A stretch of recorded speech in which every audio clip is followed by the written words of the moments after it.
రాహుల్ గాంధీ తెలంగాణకు వచ్చే వరకు పిచ్చి పువ్వులకు పిచ్చి ఏ విధంగా ముదిరిందో మనం చూస్తున్నాం.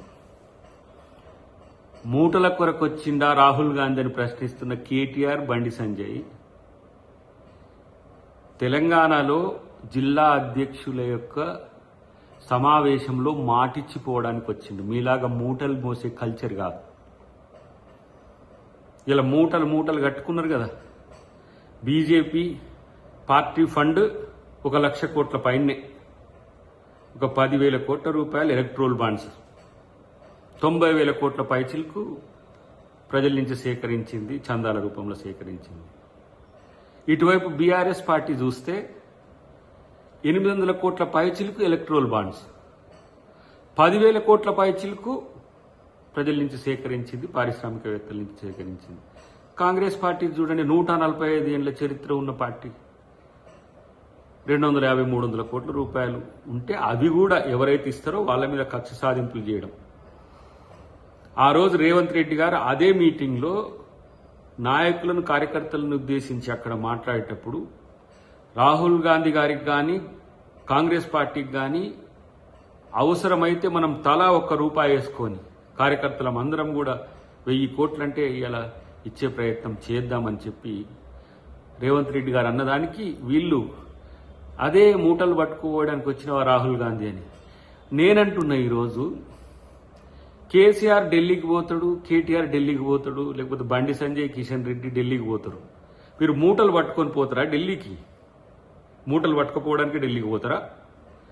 లేదంటే మీ మోదీ, అమిత్ షా వీళ్ళంతా హైదరాబాద్కు వస్తుంటారు, మీరు మూటలు ఇవ్వడానికే పోతారా, కలుస్తారా?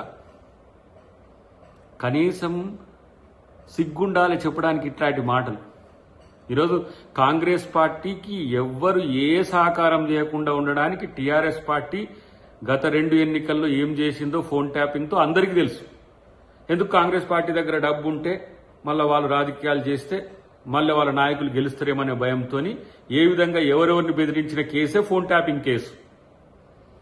ఇంకోవైపు దేశంలో రాహుల్ గాంధీని ఆపడానికి, సోనియా గాంధీని ఆపడానికి ఏ విధంగా బీజేపీ ప్రయత్నాలు చేసిందో, ఎంతమంది పారిశ్రామికవేత్తలు బెదిరించి మీరు చందాలు కాంగ్రెస్ ఇవ్వకుండా చేసిందో అందరికీ తెలుసు.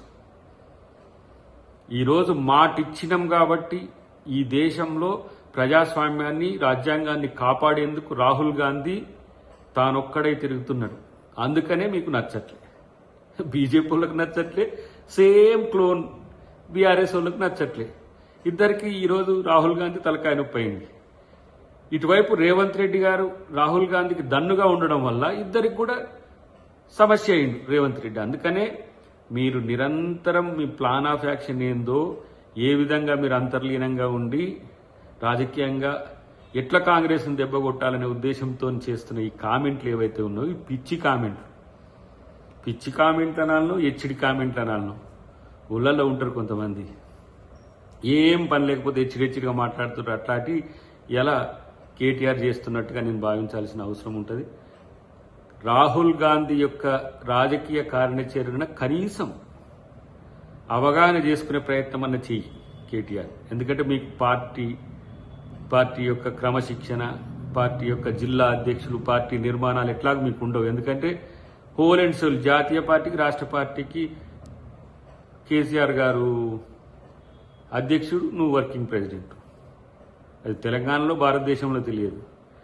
అట్లనే బీజేపీకి కూడా సిద్ధాంతం, రాద్ధాంతం ఏం లేదు. ఓన్లీ వాళ్ళు నమ్ముకున్నది ఒకటి, పంచాయతీ పెట్టాలి. 2 వర్గాలకు, ఏ అయినా సరే 2 వర్గాల మధ్యన పంచాయతీ పెట్టాలి, రాజకీయ లబ్ధి పొందాలని. అది కానీ ఈరోజు 600 పైచిలకు జిల్లాల్లో జిల్లా అధ్యక్షులు కేంద్రకంగా రాజకీయం నడిపే ఒక కార్యాచరణ కాంగ్రెస్ పార్టీ చేసింది. తెలుసుకొని ఆ కార్యాచరణలో జిల్లా అధ్యక్షులనే ప్రధానమైన భూమికగా ఈరోజు కాంగ్రెస్ పార్టీ చేసే ప్రయత్నానికి రాహుల్ గాంధీ గారు వచ్చిన పరిస్థితిని తెలుసుకుంటే మంచిదని హితం.